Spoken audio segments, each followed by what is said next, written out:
श्री स्वामी समर्थ. आता संक्रांत येते. संक्रांतीसाठी एक उपाय सांगते मी.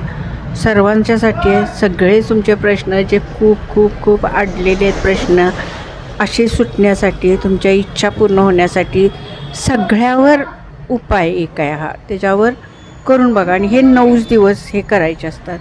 संक्रांतीपासून सुरुवात करायची. 14 जानेवारीला काय करायचं, एक विड्याचं पान आणायचं. विड्याच्या पानाच्या वरच्या बाजूला, म्हणजे जे सरळ बाजू असते, उलटी नाही, चकचकीत सरळ बाजू असते, त्याच्यावर चमेलीचं तेल आणि सिंदूर ह्यांना पूर्ण असं कालवायचं. त्याच्यावर बोटानं छानसं असं राम हे लिहायचं त्या पानावर. त्याच्यानंतर पानपट्टीत जाऊन मिठा म्हणजे गोड पान म्हणायचं. त्याला कात आणि चुना लावायचा नाही. गुलकंद, बडीशेप हे सगळं टाकलं जातं त्याच्यामध्ये. फक्त कात चुना सोडायचा, अजिबात लावायचा नाही तो. ते गोड पान घ्यायचं, त्या श्रीराम लिहिलेल्या पानावर ठेवायचं.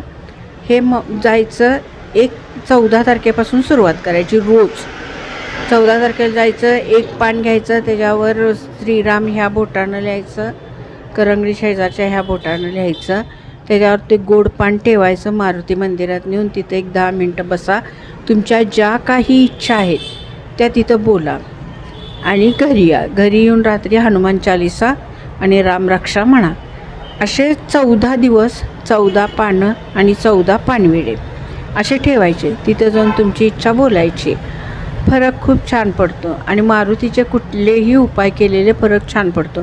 तुम्हाला हळूहळू त्याचा रिझल्ट येईल. करून बघायला काय हरकत नाही. व्हिडिओ थोडासा मोठा आहे, त्याच्यामुळं संपूर्ण बघितल्याशिवाय तुम्हाला कळणार नाही. श्री स्वामी समर्थ.